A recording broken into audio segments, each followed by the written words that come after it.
देखिए, आज तक आपने घुसपैठियों के नाम पर ज्यादातर रोहिंग्या बांग्लादेशी मुसलमानों के नाम सुने होंगे। संसार का कोई कोना शायद ना हो जहां इन्होंने घुसपैठ ना की हो। धरती से लेकर समंदर तक खोज लीजिए, बांग्लादेशी और घुसपैठी आपको मिल जाएंगे। वो तो अच्छा है कि आसमान पर सीढ़ी नहीं है, वरना शायद ये घुसपैठिए मंगल और बुध ग्रह पर भी पहुंच जाते। अरे बीच बीच में आपने पाकिस्तानी, अफगानी, इस प्रकार के घुसपैठियों के नाम भी सुने होंगे।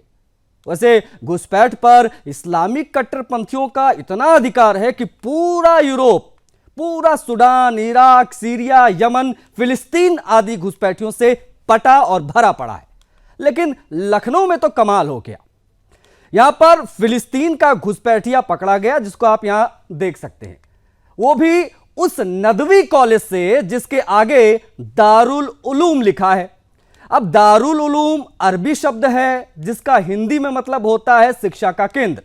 अब ऐसे में सवाल तो बनता है कि ये शिक्षा का केंद्र है या फिर घुसपैठियों का। आशंका निर्मूल नहीं है, क्योंकि इससे पहले देवबंद के दारुल उलूम में कई बांग्लादेशी और रोहिंग्या घुसपैठिए दबोचे गए। अब ये घुसपैठिए फर्जी कागजात बनवाने से लेकर आतंकवादी गतिविधियों तक में शामिल पाए गए थे। इसके अलावा कोरोना काल में तबलीग के जमाती भी अलग अलग दारुल उलूमों से वायरस को फैला रहे थे। याद होगा आपको, देश के कई ऐसे आतंकी हैं जिन्होंने न सिर्फ हिंदुओं बल्कि सुरक्षा बलों की जान तक ली। उनका भी कनेक्शन कई बार अलग अलग दारुल उलूम से पाया गया। अब आते लखनऊ के दारुल उलूम पर। इसका नदवी नाम इसलिए है क्योंकि नदवी विचारधारा इस्लाम की एक ब्रांच है, एक शाखा है। हालांकि इस मामले में मुस्लिमों में भी कई लोग इसे अछूत मानते हैं।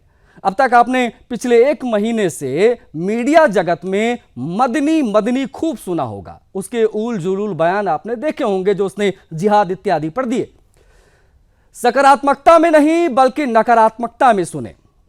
कभी वंदे मातरम ना गाने का ऐलान करता है तो कभी स्काउट गाइड के नाम पर जिहादी फौज बनाता है।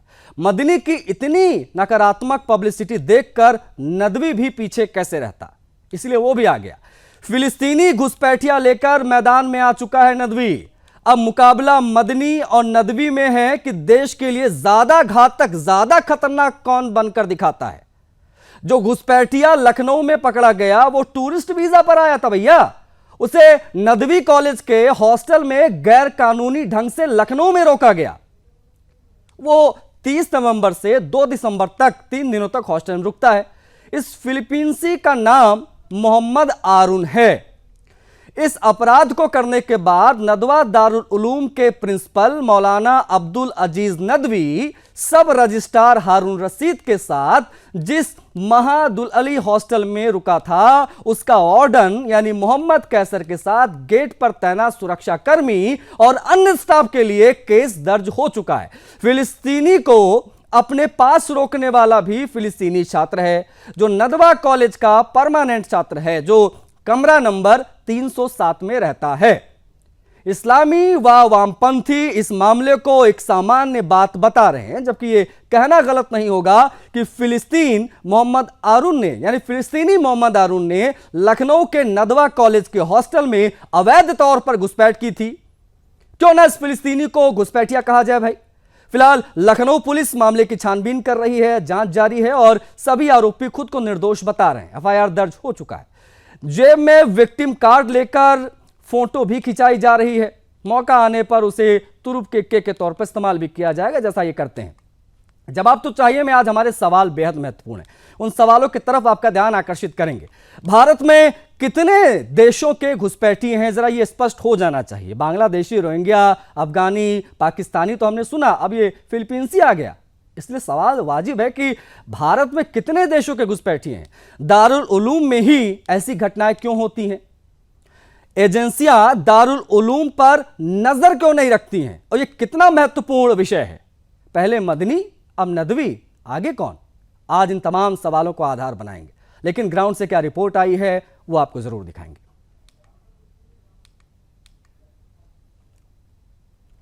बता दें आपको कि जो रिपोर्ट्स हमारे साथ आई हैं वो हम आपको लगातार दिखाते रहेंगे, क्योंकि लखनऊ में ये जो तमाम मामला निकलकर सामने आया है और ये जो फिलीपींसी है, घुसपैठिया जो है उसको आप मेरे बगल में देख पा रहे हैं, यही है जो पकड़ में आया है। अब ये आंतरिक सुरक्षा का कितना बड़ा विषय है, इसके बारे में आज हम बात करेंगे। योगी राज में अपराध का ये दुस्साहस भाई कैसे संभव है, क्योंकि ऑपरेशन टॉर्च से लेकर तमाम चीजें हम धरातल पर देख रहे हैं। अब ये कैसे संभव हो गया कि लखनऊ में इस प्रकार के घुसपैठिया आ जाता है, 3 दिन आराम से रहता है, उसकी जानकारी जो कि नियम है कि देना जरूरी है प्रशासन को, वो नहीं दी गई और दारुल उलूम में आराम से रहता, उसके बाद दिल्ली जाकर ये जमीयत में शामिल हो जाता है।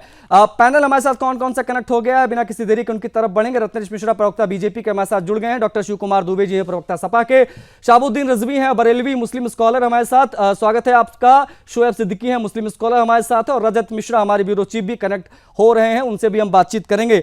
आप सभी का समय देने के लिए बहुत आभार। सबसे पहले मैं हमारे ब्यूरो चीफ से समझ लेता हूं ये पूरा मामला क्या, उसके बाद में आप सभी से कनेक्ट होंगे, एक एक करके सवाल जवाब के सिलसिले को आगे बढ़ाएंगे। रजत, बताएं किस प्रकार का ये पूरा मामला निकलकर सामने आया और अभी इसमें क्या कार्रवाई हो रही है? ये लड़का करीबन 3 दिन तक यहाँ पे नदवे के अंदर जो हॉस्टल है, उस हॉस्टल में 3 दिन तक गैर कानूनी रूप से रहा।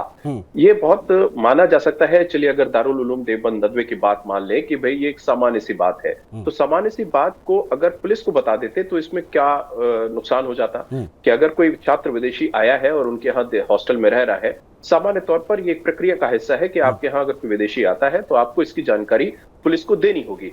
और खास तौर पर ऐसे मूवमेंट पे जिस समय उत्तर प्रदेश में घुसपैठियों को लेकर एक बड़ा मुहिम चल रही हो, तरीके तरीके के ऑपरेशन चलाए जा रहे हो, उस दरमियान अगर आपके यहाँ कोई विदेशी छात्र आके रह रहा है तो निश्चित तौर पर और प्रिकॉशनरी वे में आपको इसकी सूचना पुलिस को देनी चाहिए थी, जिसकी सूचना पुलिस को नहीं दी गई। ये मामला संदिग्ध तब और बना जब पुलिस ने इसकी पूरी जांच की और उसके डॉक्यूमेंट्स भी संदिग्ध लगे, और उसके बाद अब इस मामले में एफआईआर दर्ज की गई है। लेकिन एफआईआर दर्ज होने के बाद भी अब भी नदवे के जो लोग हैं ये अपने आप को बेकसूर बता रहे हैं और इसको बहुत सामान्य और छोटी घटना बताकर इस पूरे मामले को दबाने की कोशिश कर रहे हैं।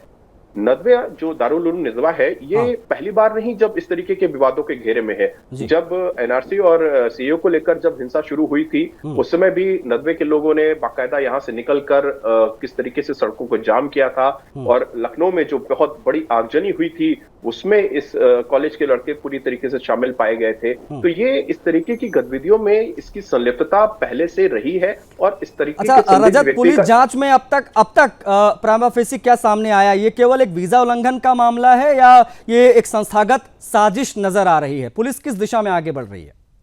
देखिए, ये दोनों चीजें हैं। वीजा उल्लंघन का तो मामला है ही है, उसके साथ साथ सीधे तौर पर घुसपैठ का मामला है, क्योंकि पुलिस को जानकारी ना देना इस बात के बारे में कि कोई विदेशी लड़का वहां पर आके रह रहा है, हॉस्टल में रह रहा है, और उसके बाद अगर वो किसी आपराधिक गतिविधि में शामिल है तो उसके बाद अगर वो वहां से स्किप करके निकल जाता तो इसके पीछे जिम्मेदार कौन होता? अगर उसके एविडेंस, उसके डॉक्यूमेंटल एविडेंस उसके सही थे तो इसकी जानकारी पुलिस को देने में कोई समस्या नहीं होनी चाहिए।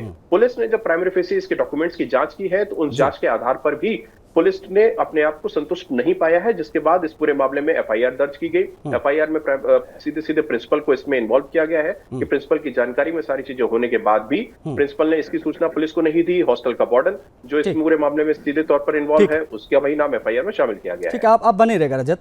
रत्नेश मिश्रा है प्रवक्ता बीजेपी के। रत्नेश जी, योगी राज में अगर विदेशी नागरिक दारुल उलूम तक पहुंच जाता है, हॉस्टल तक पहुंच रहा है, आराम से 3 दिन रुक रहा है, ये कोई सिस्टम की चूक है या ये माना जाए कि ये जानबूझकर की गई कोई अनदेखी है? ये कैसे संभव हुआ? रत्नेश मिश्रा जी। आपको और सभी साथी पैनलिस्टों को और देश की जनता को मेरी तरफ से जय श्री राम।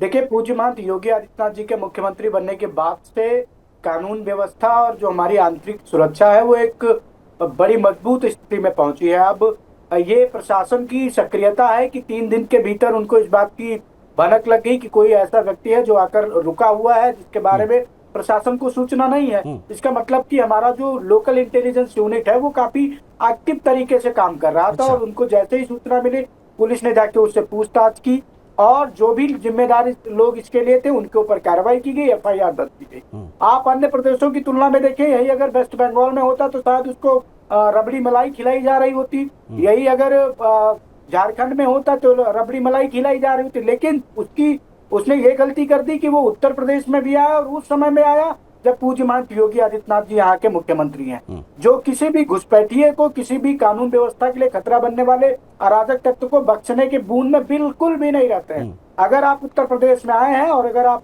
आपराधिक प्रवृत्ति में शामिल पाए जाते हैं, आपराधिक गतिविधि में शामिल पाए जाते हैं, या किसी विधिक नियम या विनियमों का उल्लंघन करने में पाए जाते हैं, तो आपके खिलाफ कड़ी कार्रवाई की जाएगी। और वो नदवी का जो दारुल उलूम जो मदरसा है, उसके प्रिंसिपल के खिलाफ भी कार्रवाई की जाएगी। और उसके आप बने रहिएगा डॉक्टर शिव कुमार दुबे जी से प्रतिक्रिया महत्वपूर्ण होगी और ये समझना बड़ा जरूरी होगा सपा से, क्या समाजवादी पार्टी ये जो कुछ हुआ है दारुल उलूम में, इसको घुसपैठ मानती है या नहीं, ये हम उनसे समझेंगे। बाकी पैनलिस्ट से भी बात करें। तो इस बेहद महत्वपूर्ण और संवेदनशील विषय पर हम बात कर रहे हैं। लखनऊ में भी घुसपैठ जो हुई है वो एक फिलीपींस नागरिक की हुई है, जो टूरिस्ट वीजा पर आता है और यहाँ रहता है, किसी को पता भी नहीं चलता। हालांकि इस पूरे मामले में अब कार्रवाई हो रही है, एफआईआर दर्ज हो गई है, चर्चा हम इस पर कर रहे हैं। पूरा पैनल हमारे साथ है, हमारे ब्यूरो चीफ लखनऊ से कनेक्ट है रजत, उनसे भी हम बातचीत कर रहे हैं। शुभ सिद्दीकी आपको दिखाई दे रहे हैं, रिजवी साहब दिखाई दे रहे हैं, और समाजवादी पार्टी के जो प्रवक्ता हैं डॉक्टर शिव कुमार दुबे, उनकी तरफ मैं बढ़ूंगा इस चर्चा को आगे बढ़ाने के लिए। सीधा सवाल वही जो ब्रेक पर जाने से पहले मैंने आपसे पूछा, दुबे जी, क्या समाजवादी पार्टी जो कुछ भी दारुल उलूम में हुआ, जिस प्रकार से उनकी इसमें सहभागिता रही, क्या इसको आप लोग घुसपैठ मानते हैं या नहीं? आशीष जी, इस चीज को मैं दूसरे हिसाब से लेता हूँ। देखिए, इसमें जो कानूनी कार्रवाई है जी, वो सरकार को करनी चाहिए। और सबसे बड़ी चीज जो आपने भी इस चीज को स्वीकार किया और प्रश्न भी किया, बहुत अच्छा है कि कम से कम ये चूक तो नहीं है सरकार की कहीं या सुरक्षा एजेंसियों की कहीं चूक है कि हमें पता ही नहीं चलता है कि हमारे यहाँ कितने गैर कानूनी रूप से लोग रह रहे हैं।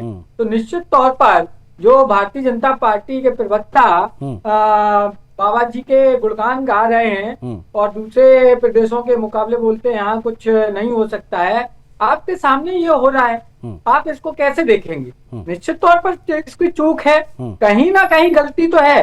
अब माने या ना माने वो देखिए उनकी मर्जी है, उसके लिए हम कुछ, आप भी कुछ नहीं कर सकते, हम भी कुछ नहीं कर सकते। लेकिन मैं ये जरूर कहूंगा, और समाजवादी पार्टी का ये कहना है कि देश में गैर कानूनी रूप से कोई भी दाखिल होता है, कोई भी गैर कानूनी रूप से एक्टिविटी करता है, उस पर सख्त से सख्त कार्रवाई की जानी चाहिए। ठीक है दुबे जी, आप बने रहिएगा। हमारे साथ शाबुद्दीन रिजवी जी भी हैं। रिजवी जी, क्या इस्लामिक शिक्षण संस्थानों की ये जिम्मेदारी नहीं बनती है क्या सर कि वो अपने कैंपस में रह रहे विदेशियों की, इस प्रकार के घुसपैठियों की भी पूरी जानकारी प्रशासन को दे? रिजवी जी। जी मोहतरम, ऐसा है कि इस वाकये में दो पहलू हैं जी।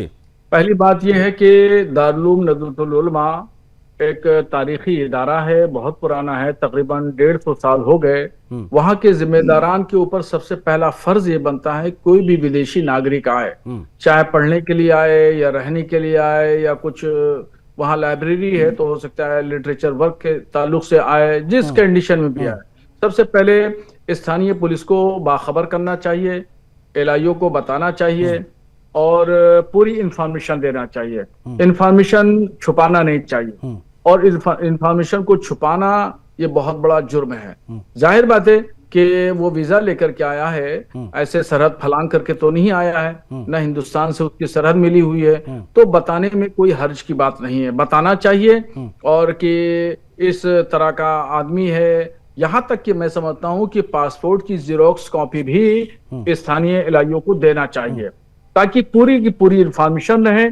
और दूसरी बात यह है कि इसमें अगर इंफॉर्मेशन देते हैं, पुलिस के पास पूरी इंफॉर्मेशन रहती है, तो उसमें सुरक्षा की बात भी होती है। खुदा न खास्ता कहीं जो हमारा बाहर से आया हुआ आदमी है उसके ऊपर कहीं हमला हो जाए, कोई चोरी हो जाए या कहीं एक्सीडेंट हो जाए, तो अगर ऊपर कहां वो खुद कांड कर सकता है सर, वो तो खुद ही कहीं पे भी फट सकता है ना, ये भी तो चिंता का विषय है। दोनों बात कह रहा हूं, दोनों बात। दूसरी बात आपको पहले कहनी चाहिए थी। हाँ, वो खुद भी घटना अंजाम दे सकता है और उसके साथ भी घटना हो सकती है।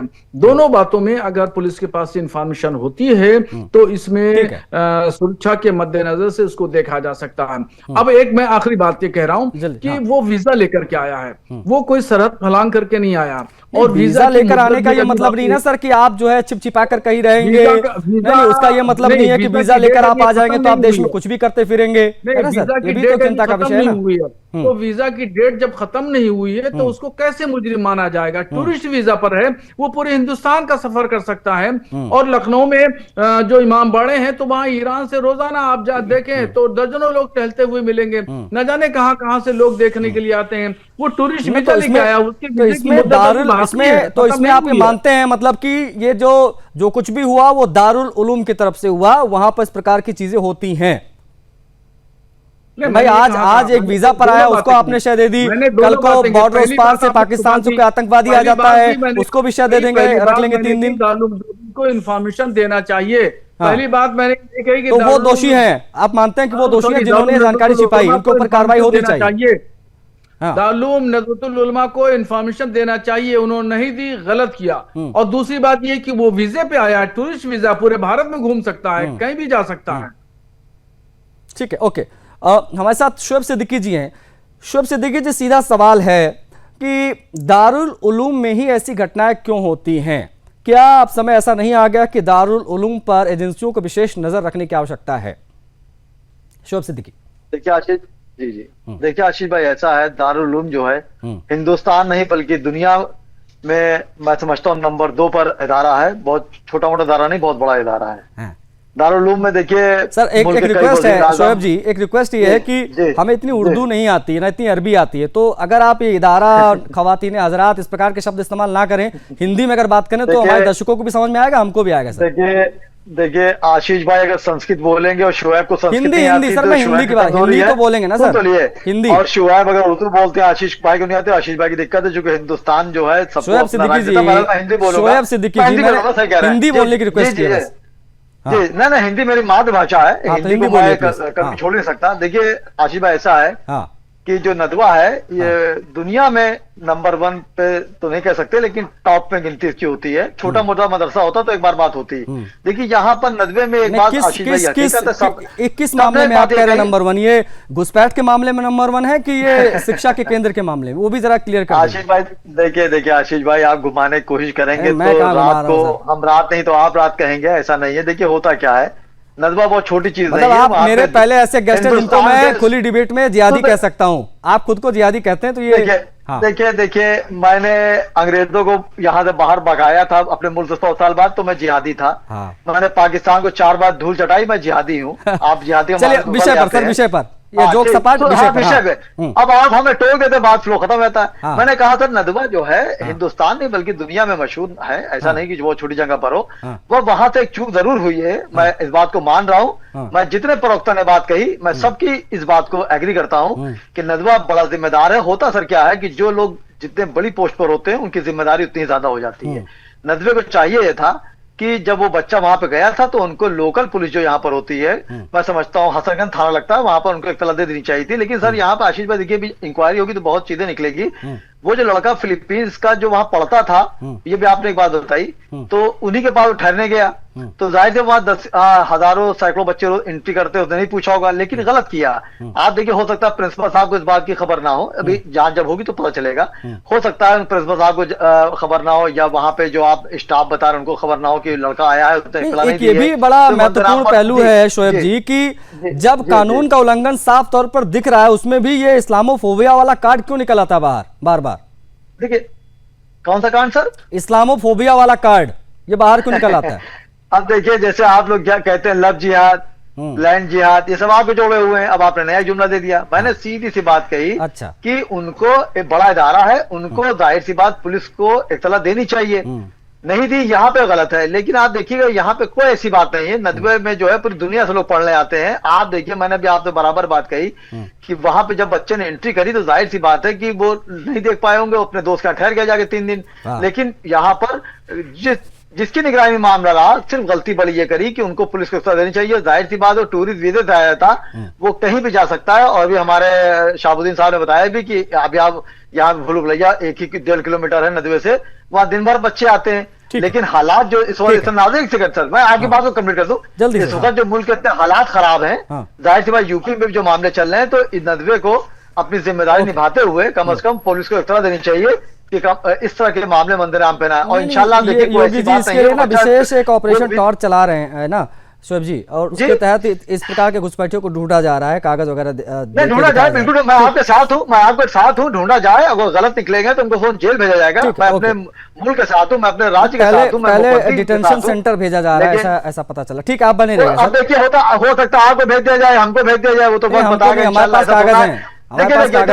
देखिए आशीष भाई, देख लेंगे आपकी पारसाई भी महकदे में शाम होने दीजिए, इंशाल्लाह कागज जिसके नहीं होंगे वो जाएगा। ऐसा नहीं मुसलमान, आप भी देखिए मजे से बोलते हैं कि मुसलमान चला जाएगा। अरे जिसके पास मुसलमान चला जाएगा, हमने कहा कि अवैध रूप से रह रहे घुसपैठिए जाएंगे। आपकी पारसाई महकदे में शाम होने दीजिए। मुख्यमंत्री ने कभी ऐसी बात हिंदू मुस्लिम नहीं करी, ये हिंदू मुस्लिम हम आप करते हैं, कुछ नहीं कहा। उनका मुल्क के साथ जो खतरा पैदा करेगा और राज्य के साथ जो खतरा पैदा करे उसको नहीं बख्शा जाएगा, किसी समुदाय का हो। तो मैं तैयार हूँ, अपने मुख्यमंत्री के साथ हूँ। ठीक है, ओके। रजत, मैं आपकी तरफ बढ़ूंगा। ये जो पूरा मामला निकलकर सामने आया, क्या ये माना जाए कि यूपी में ऐसे और भी कई इस्लामिक शिक्षण संस्थान हैं या होंगे जहां पर इस प्रकार से कई विदेशी नागरिक घुसपैठिए नियमों के बाहर रह रहे होंगे? क्या इस दिशा में भी अब कार्रवाई आगे बढ़नी चाहिए या बढ़ी है इस मामले के सामने आने के बाद? देखिए आशीष, सबसे पहले तो ये समझना पड़ेगा जितने विद्वान इस डिबेट पे बैठे हैं कि नदवा कोई बहुत छोटा सा 4 कमरे का हॉस्टल या 4 कमरे का मदरसा नहीं है। नदवा एक ऐसा स्थान है, ऐसा जगह है जहाँ पे कई सारे बच्चे पढ़ते हैं और कई सारे लोग वहां पर इस्लामिक शिक्षा लेने के लिए आते हैं। वहां पर जिम्मेदार लोगों की संख्या में भी कोई कमी नहीं है कि कोई भी बच्चा आए और वहां जाके कमरे में बैठकर रहना शुरू कर दे, किसी को पता ना चले, कानो कान खबर ना पता चले। ये 100% सत्य है कि उस लड़के की जो आइडेंटिटी है वो पूरी तरीके से छुपाई गई है। उसकी जानकारी जो पुलिस को दिए जानी चाहिए थी, क्योंकि ये बात सभी लोग मानते हैं कि नदवा में पहली बार इस तरीके के बच्चे नहीं आ रहे। विदेशों से कई बार बच्चे नदवे में आते रहते हैं और उनकी जानकारी पुलिस को नदवा प्रशासन देता है। तो इस पूरे लड़के के बारे में, इस पूरे लड़के के मामले में नदवा ने उस लड़के की जानकारी पुलिस को क्यों नहीं दी? FRR की जो पेपर्स होते हैं वो सबमिट किए जाते हैं, उसकी कॉपी लोकल थाने में दी जाती है, लेकिन वो कॉपी थाने में नहीं दी गई। जिस प्रकार से रजत, ये शोएब हमारे साथ कनेक्ट हैं, वो कह रहे हैं ये सामान्य घटना है। एक फिलीपींस का उसका दोस्त यहाँ रहता था, हजारों बच्चे रोज गेट से आते जाते हैं। हो सकता है प्रिंसिपल साहब को ना पता हो, बड़े मासूम है प्रिंसिपल साहब। आपको लगता है कि ये बड़ी सामान्य घटना है, इसको राष्ट्रीय सुरक्षा इत्यादि से ना जोड़ा जाए? रजत, नहीं, ये डेफिनेटली एक नेशनल सिक्योरिटी का इशू है, क्योंकि नदवा का जो इतिहास रहा है, अगर आप उसको सिर्फ इस्लामिक एजुकेशन से थोड़ा इतर देखिए, CAA और NRC के हिंसा के दौरान क्या हुआ था, नदवा के लड़कों ने किस तरीके से सड़क पर निकल के हिंसा करी थी, किस तरीके से सड़कें जाम की गई थी, क्या क्या हुआ था उस समय, लखनऊ में किस तरीके की आगजनी हुई थी, किस तरीके से लड़कों के नाम निकल के सामने आए थे। तो आप इसको बहुत सामान्य घटना के तौर पर नहीं ले सकते। और अगर कोई विदेशी लड़का आकर यहाँ पे रह रहा है आपकी नाक के नीचे 3 दिन, और वो भी मतलब उत्तर प्रदेश की राजधानी में रह रहा है, अगर आप किलोमीटर में दूरी नापने लगेंगे तो मुख्यमंत्री आवास, विधानसभा जैसी प्रमुख जगह हैं जो महज 4 से 5 किलोमीटर की दूरी पर है। अगर किसी तरीके की कोई गतिविधि या कोई घटना हो जाती है तो उसके पीछे जिम्मेदार क्या नदवा प्रशासन तब उसकी जिम्मेदारी लेता कि हाँ ये जो कोई घटना हुई, अगर कोई आतंकी घटना होती तो नदवा उसके लिए जिम्मेदारी लेता? क्या नहीं लेता, निश्चित तौर पर। तो ये जो घटना है ये सामान्य घटना नहीं है, आप इसको बहुत हल्के में लेकर, ये जो एक मॉडस ऑपरेंडी होती है इस प्रकार की घटनाओं में कि अगर कोई गलत राह पर चल गया तो उसको मानसिक तौर पर विक्षिप्त बता दो, अगर कोई छुपके रहने लगा तो उसको कागजी तौर पर हुई छोटी मोटी गलती बता दो। ये एक सेफगार्ड क्रिएट किया जाता है, एक जो इकोसिस्टम क्रिएट किया जाता है इस प्रकार के लोगों के लिए। इस समय वही इकोसिस्टम इस लड़के के लिए भी क्रिएट किया जा रहा है। नदवा प्रशासन सीधे तौर पर इसके लिए जिम्मेदार है और उनके ऊपर कार्रवाई भी होगी। इस बात की फिलहाल जो जिम्मेदारी है वो पुलिस ले भी रही है और नदवा भी इसको लेकर मेरे ख्याल से संज्ञान इसका ले रहा है कि इस तरीके की गलती अब दोबारा ना हो। ठीक है, बीजेपी के प्रवक्ता हमारे साथ हैं, उनसे मैं समझना चाहूंगा बतौर एक प्रवक्ता आपको, ठीक है बीजेपी के प्रवक्ता पता चला अभी वो नहीं है, लेकिन समाजवादी पार्टी के दुबे जी हमारे साथ हैं, उनसे मैं बातचीत करने की कोशिश करता हूं। दुबे जी, आपको लगता है क्या सर कि इस्लामिक संस्थान जो भी हैं, दारुल उलूम या इस जैसे कई और, वो जानबूझकर इस प्रकार की हरकतें करते हैं, जानबूझकर एजेंसियों की निगरानी से बचने की कोशिश करते हैं? शायद इसीलिए इस प्रकार के मामलों को वहीं दबा दिया जाता है कि अगर कोई आया तो आराम से 3-4 दिन रहे, मौज करे, उसके बाद चला जाए। दुबे जी, देखिए आशीष जी, मैं आपको एक गुजरात में बड़ोदरा शहर है, उसके पास एक यूनिवर्सिटी है, मैं किसी का नाम नहीं लूंगा, लेकिन बाहर के बहुत बच्चे हैं और ड्रग्स का इतना सप्लाई है, उसको आप किस रूप में देखेंगे?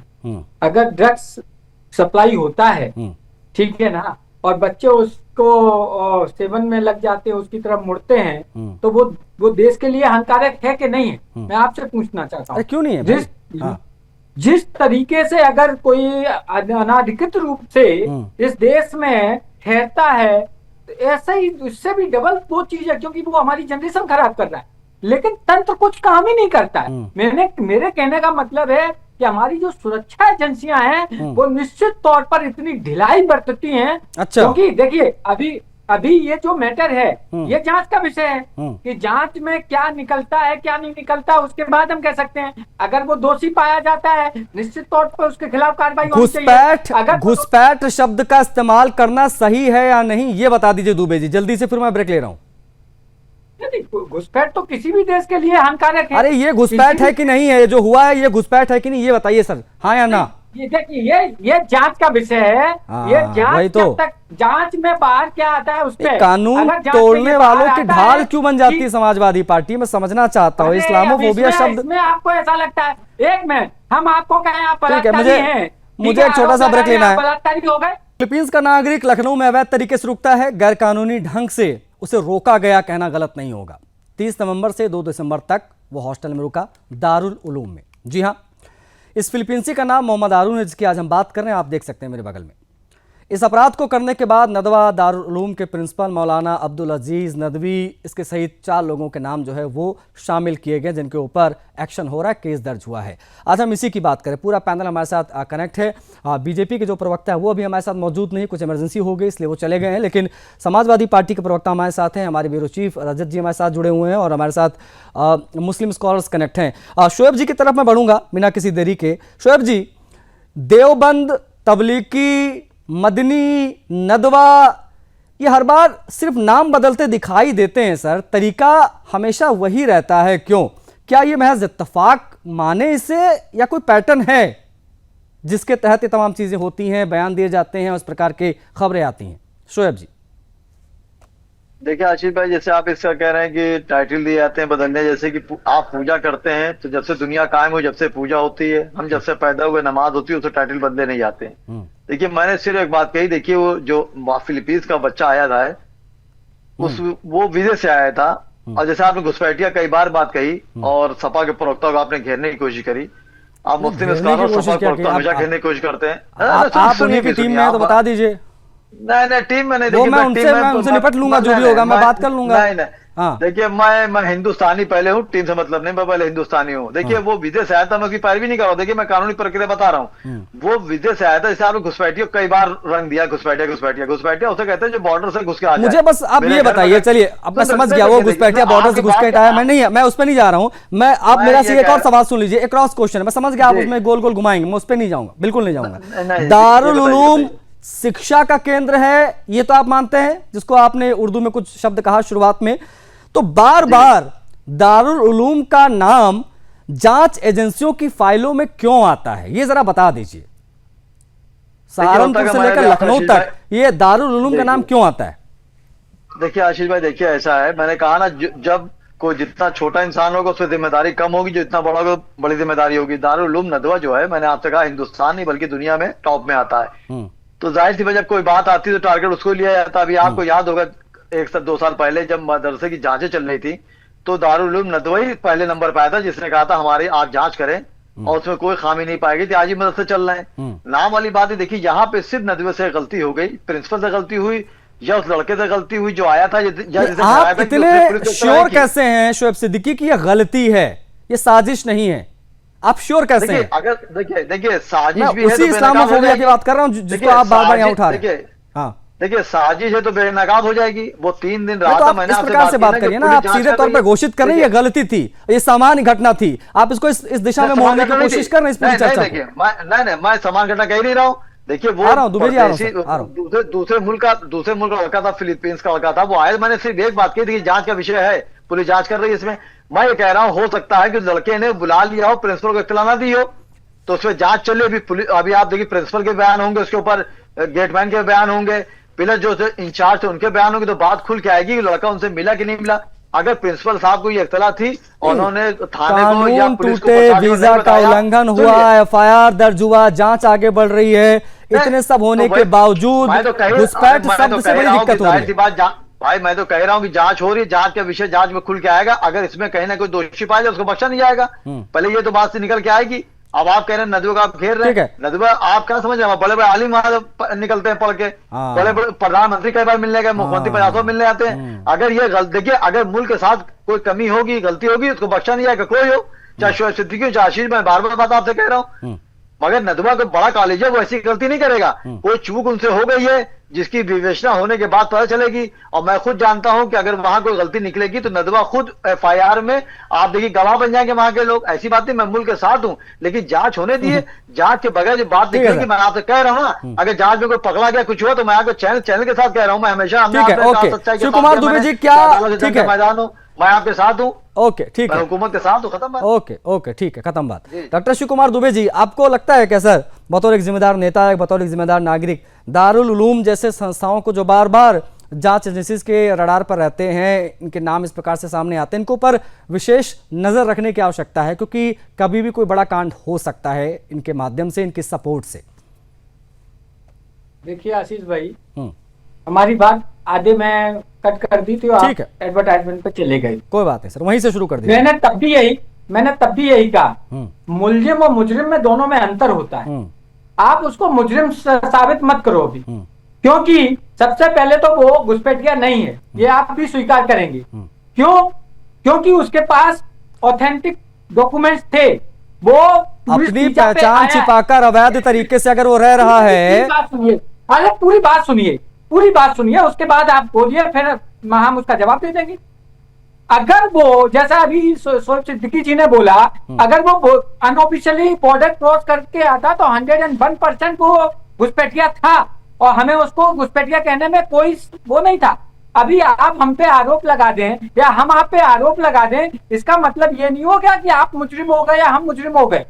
बात ये समझो, जब तक उसकी एक प्रोसीजर नहीं होगी, कोर्ट उसको डिसाइड नहीं करेगा, तब तक वो आरोपी ही है महाराज। आप उसको मुजरिम साबित मत करो। इसलिए लेकिन फिर भी जो इस मामले में थोड़ी भी लिपापोती की है, जिससे भी चूक हुई है, उसके खिलाफ जरूर कड़ी कार्रवाई की जानी चाहिए, ताकि देखिए सारा मामला दुबे जी, सारा मामला शब्दों के हेर फेर का है। आप घूम फिर के उसी चूक पर आ गए, उसी गलती पर आ गए, जिसको हम कह रहे हैं ये साजिश है। हमारा दावा ये है, आपका दावा चूक। मैं वही समझना चाह रहा हूँ, सुनिए ना, मैं वही समझना चाह रहा हूँ कि नहीं, जब इस प्रकार का कोई मामला होता है तो डिफेंसिव क्यों हो जाते हैं। देखिए एक चीज बहुत स्पष्ट तमाम दर्शकों से कर दें, ये फिलीपींसी जो पकड़ा गया उसका नाम मोहम्मद आरून है, ठीक, लेकिन इस अपराध को करने के बाद सुनिए ना, कुमार दुबे हो, हम बात कर रहे हैं मौलाना, सुनिए ना, हम बात कर रहे हैं वहां के प्रिंसिपल मौलाना अब्दुल अजीज की भूमिका पर, हम बात कर रहे हैं वहां के सब रजिस्ट्रार हारून रशीद की भूमिका पर, हम बात कर रहे हैं वहां के वार्डन पर, हम बात कर रहे हैं वहां के गेट पर तैनात सुरक्षा कर्मियों पर, ये अन्य स्टाफ जो है इनके ऊपर एक केस दर्ज हुआ है, उनकी मानसिकता की बात यहां पर हो रही है। क्योंकि दिल्ली में जो अभी बम ब्लास्ट हुआ है दुबे जी, उसकी जब जांच आगे बढ़ी तो पता चला कि फरीदाबाद में ना जाने ऐसे कितने हमारे ही देश के लोग हैं जिन्होंने, हमारे देश के मुसलमान हैं जिन्होंने उन आतंकवादियों को अपने घर में पनाह दी। अब इस प्रकार की चीजें अगर होंगी तो उतने ही जिम्मेदार वो भी होंगे सर।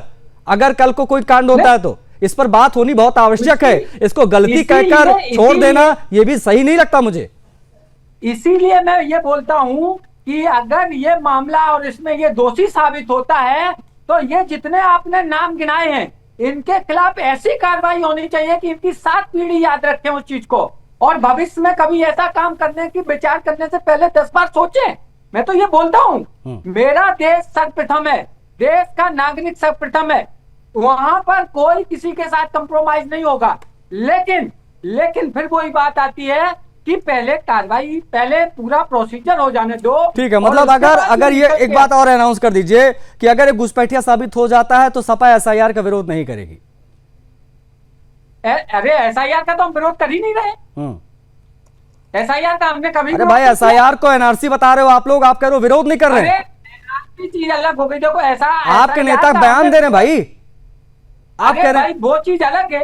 एनआरसी इसलिए कि मैं बता दूं ना, मैं बता दूं, वो इसलिए कि जिस तरीके से भारतीय जनता पार्टी की जहां सरकारें हैं वहां पर एसआईआर का काम हो रहा है वो शक के घेरे में। जैसा मैंने आपके चैनल पे कई बार बताया भी है कि मैं खुद वहाँ एक प्रभारी हूँ SIR का। मैं देख रहा हूँ कि गड़बड़ियां कैसे हो रही हैं। तो निश्चित तौर पर जब हम उस चीज को देखेंगे, आपकी अगर आंखें हैं और सामने शक्कर रखी हो और एक तरफ नमकीन रखी हो, तो आप ये तो बताएंगे ना कि ये मीठा है, ये नमकीन है। ठीक है, क्या नहीं बता पाएंगे? ठीक है शोएब जी, क्या वो समय नहीं आ गया है कि आपके जैसे तमाम बुद्धिजीवी मुसलमानों को ऐसे संस्थानों पर सवाल उठाने चाहिए? देखिए आशीष भाई, बात आप बिल्कुल सही कह रहे हैं, इसमें कोई दो राय नहीं है। देखिए यहाँ पे कहीं ना कहीं शोएब सिद्दीकी की भी कमी है, ऐसा नहीं है, लेकिन होता क्या है कि एक कमी को अगर आप बढ़ा के बताएंगे तो तकलीफ हो जाती है। यहाँ पे हमारे बड़े बड़े आलिम हैं, ये आपके बुद्धिजीवी महंत हैं, इन लोग को मंदिर आम पर आना चाहिए और मंदिर आम को मतलब ना पूछने का मतलब सामने आना चाहिए और अपनी डिबेट दें। कम से कम डिबेट से अगर गुरेज करते हैं तो कम से कम एक बाइट देनी चाहिए कि इस तरह की चीजें मंदिराम पर ना आए, जिससे कि किसी तरह का शक शुबा पैदा हो और मुल्क में जो गंगा जमनी की तहजीब है उसको कहीं ना कहीं चोट पहुंचे। और मैं फिर ये बात कह रहा हूँ आशीष भाई, देखिएगा मैं उसके लड़के की पैरवी नहीं कर रहा हूँ, मैं उनकी बात प्रवक्ता, हमारे सपा के प्रवक्ता अच्छी बात कह रहे हैं, मैं भी उनके साथ हूँ। अब जांच चल रही है और जांच के बाद देखिए, फिर मैं कह रहा हूँ ये जांच चल रही है, FIR है। मैं आपके चैनल कहूंगा कि FIR बिल्कुल सही हुई, इनको गिरफ्तार करना चाहिए, लेकिन जांच का विषय जांच हो जाने दीजिए। जांच के बाद क्लियर हो जाएगा कि अगर कोई जानबूझ करके उसको बगैर सरकार को दिए हुए इत्तला या प्रशासन को बगैर बताए इत्तला उसकी एंट्री करी है तो वो FIR बिल्कुल लॉन्च होगी, सब जेल जाएंगे। लेकिन मेरी गुजारिश, देखिए एक सेकंड, 2 सेकंड, हाँ चूंकि देखिए मैं मुकम्मल कर लूं, जो आप मुकम्मल नहीं करने देते हैं फौरन कभी मेन बात को। मेरी मुख्यमंत्री योगी आदित्यनाथ जी से गुजारिश रहेगी कि जांच जरूर कराएं, निष्पक्ष जांच कराएं और जो दोषी हो उसको बख्शा ना जाए, लेकिन अगर जो दोषी ना हो उन पर कोई इस तरह कार्रवाई ना हो और कम से कम जो मुल्क की गंगा जमनी तहजीब हो, SIR का जो फार्म भरा है जिसमें बड़े बड़े झंझट हो रहे हैं और लोग बरगलार है मुख्यमंत्री के खिलाफ, ऐसा कोई ना मामला हो। और मैं हमेशा आपके साथ, मुल्क मेरे लिए सबसे पहले रजत, मुल्क। ठीक है, एक फाइनल कमेंट मैं रजत कर लूंगा, उसके बाद क्लोज करूंगा चर्चा को। रजत, यूपी में ये जो मामला निकलकर सामने आया है, इसको क्या ये माना जाए ये खुफिया विफलता है? लखनऊ में जो मामला निकलकर सामने आया, या पहली बार पकड़ा गया कोई इस प्रकार का मामला? एक चीज ये, दूसरी चीज ये बताइए कि इस पूरे मामले में जो कार्रवाई आगे बढ़ी है तो इसमें आरोपियों का वर्जन क्या है? क्या एक बार फिर से वो जेब में विक्टिम कार्ड लेकर घूम रहे हैं? देखिए, खुफिया एजेंसियों की विफलता इसको नहीं कहा जा सकता, क्योंकि खुफिया एजेंसियों की सतर्कता के कारण ही ये लड़का पकड़ा गया और उसके बाद ही ये सारी चीजें सामने आई। और रही बात दारुल उलूम को लेकर, जिस तरीके की बातें इतनी देर में हुई हैं, लग रहा था जैसे दारुल उलूम कोई बड़ा मदरसा नहीं बल्कि लखनऊ के चारबाग के सामने की धर्मशाला है कि कोई भी जाएगा और कोई भी आएगा। इतना बड़ा इस्लामिक सेंटर है, 120 साल लग गए जिसको अपने यहाँ अंग्रेजी पढ़ाने में, इतना बड़ा इस्लामिक सेंटर है। और इतना अगर राष्ट्रभक्त और देशभक्त अगर दारुल उलूम देवबंद है तो अब उसको वंदे मातरम अपने यहाँ कंपलसरी कर देना चाहिए और ये साबित कर देना चाहिए कि हमारे यहाँ पढ़ने वाला हर बच्चा देशभक्त है। और इस तरीके के राष्ट्र विरोधी गतिविधियों में शामिल होने कोई भी लड़का हो या कोई भी प्रशासनिक अधिकारी हो, उसके खिलाफ हम कार्रवाई करेंगे। तो इसलिए अब वंदे मातरम अनिवार्य कर देना चाहिए दारुल उलूम को। फिलहाल जो कार्रवाई चल रही है उसमें जो आरोपी लड़का है वो पुलिस की गिरफ्त में है, उसके डॉक्यूमेंट्स को फिलहाल चेक भी किया जा रहा है और प्राइमरी फेसी, जैसा मैंने पहले बताया था, उसके जो डॉक्यूमेंट्स चेक किए गए हैं वो शक के दायरे में है, जिसके बाद ये FIR दर्ज की गई है। हो सकता है अगर शक के दायरे में वो डॉक्यूमेंट्स ना होते तो ये FIR भी दर्ज ना होती। तो शक के दायरे में तो दारुल उलूम देवबंद का प्रशासन भी है, वो लड़का भी है और वो लोग भी हैं जिन्होंने उसको वहां पर पूरा प्रेशर दिया। ठीक है, बहुत आभार आपका रजत, तमाम जानकारियां साझा करने के लिए। जो हमारे साथ पैनलिस्ट जुड़े, आप सभी का बहुत आभार। देखिए, आज तक आपने घुसपैठियों के नाम पर रोहिंग्या, बांग्लादेशी, पाकिस्तान से आया घुसपैठिया, अफगानिस्तान से आया घुसपैठिया सुना, लेकिन दारुल उलूम एक कदम और आगे बढ़ा है इस दिशा में। फिलीपींस से एक घुसपैठिया आता है और बड़े ही आराम से वहाँ पर रुकता है। अब इसको हम घुसपैठिया कह रहे हैं क्योंकि इसने गैर कानूनी तरीके से यहाँ पर पकड़ा गया है, उसकी गिरफ्तारी हुई है, अब उससे पूछताछ हो रही है और इसमें जो प्रशासन है दारुल उलूम का, उसमें उनकी पूरी सहभागिता नजर आ रही है। हालांकि तमाम लोग ऐसे भी हमारे पैनल में जुड़े जो इसको महज एक गलती बताकर इस्लामोफोबिया का कार्ड खेलते भी दिखाई दिए। इस कार्यक्रम में इतना ही, मुझे आज्ञा दीजिए। जय हिंद।